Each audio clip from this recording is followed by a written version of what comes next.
All right, the first thing you're gonna do, the only three colors you're gonna use to make a skin color are red, orange, and blue.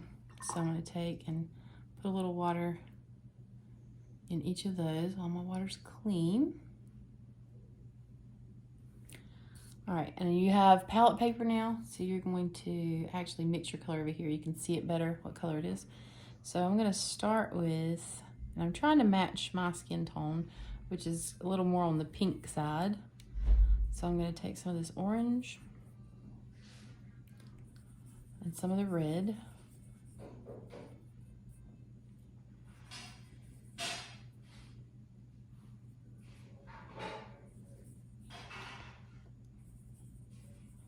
And then I want to tone it down. I don't want to be bright orange like an alien. So I'm gonna take just a little bit of my blue, just a touch, and add to, and that's still a little bit red. It's gonna take some adjusting, but you want to keep going back and forth. Now it's hard to tell exactly what color it is on here, so I'm actually gonna take and test it right here. And it's pretty close. A little bit pink still, maybe. I'll take just another dab of blue here.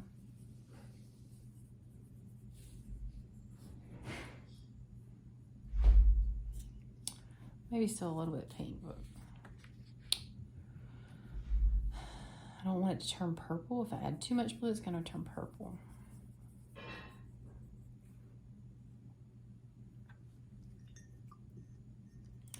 I'm gonna warm it up a little bit with a little more orange. This can take a little bit to get the right color, and I would say you want to mix enough that you have enough to do your whole hand in a couple of layers, because I'm going to show you how to layer here. All right, and we're going to go with that. So the first thing you're going to do is called a wash, and what that means, you're just going to take a light version of this color and you're going to do a wet wash all over the whole hand. So I'm going to take some more water out here.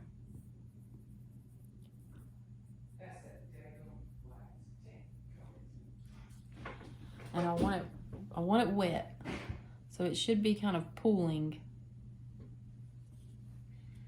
And I'm going to go over the whole hand with this wet wash. So it's pretty wet, and I'm just kind of dragging. And I want this to be my lightest value.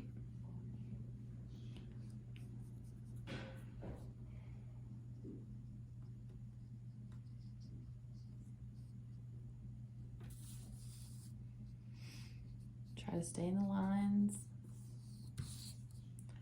If you're not able to pull, if you're not pulling water, you don't have enough water on your brush. I want this layer really light.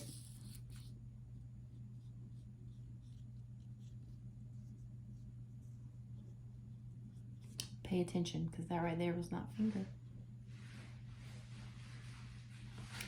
And you kind of have to work these layers quick, because it'll dry, it'll soak into your paper, and then you'll have these weird funny lines.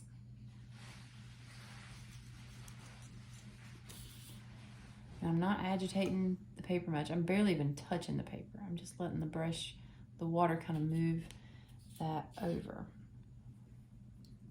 Okay? Now the most important thing is you gotta have patience, because you want this layer right here to dry before you put the next layer on. So I'm going to speed up here. You're gonna just wait for it to dry. I'm gonna do it with this just to speed it up.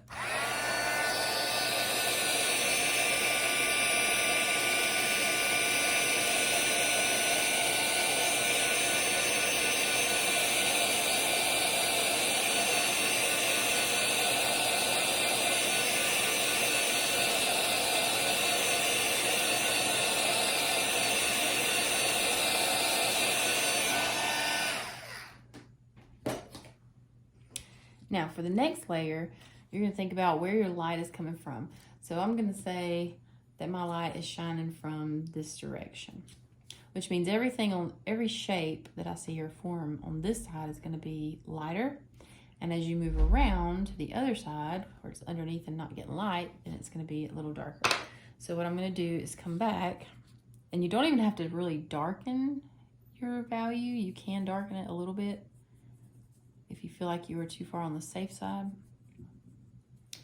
And what I'm gonna do is come in here, and on all of these, the left sides of each of these shapes, I'm gonna take and add some more value. So I'm gonna darken a little bit, and I'm just kind of following the roundness. These are all inside of my hands, so they are probably getting less light, so I'm actually gonna do that too.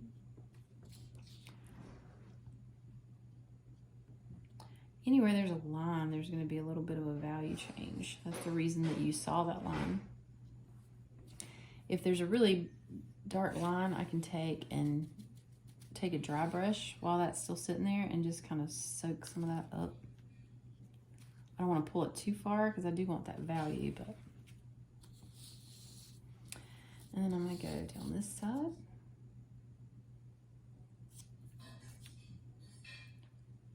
I'm just kind of following that roundness,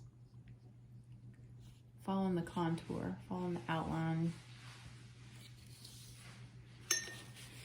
Again, I'm going to take a dry brush. I don't like that line. You can leave that line, but I like it a little softer, so I'm going to kind of, while that's still wet, just take a dry brush right over that edge, and it'll kind of blend it into that lighter value that you had before. And then after you get the next layer, you're gonna let it dry again.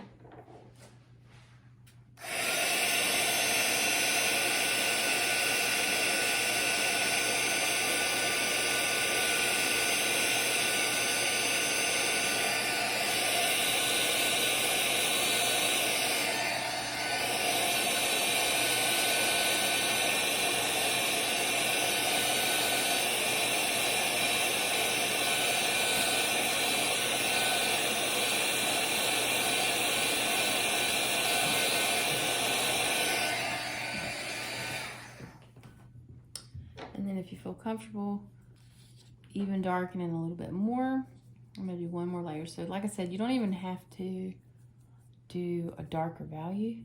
You're just going back over with the same value, and it will automatically look darker because you have another layer.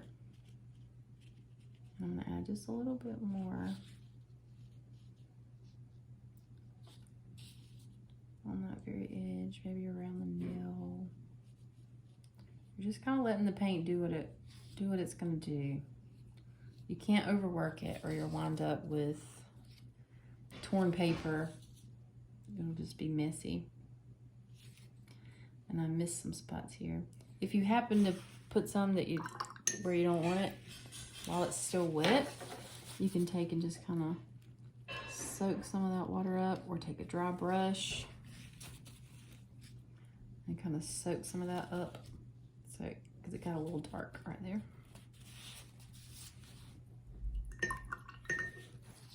Okay. And then you're gonna let that dry all the way before you go in and do the pencil or your background.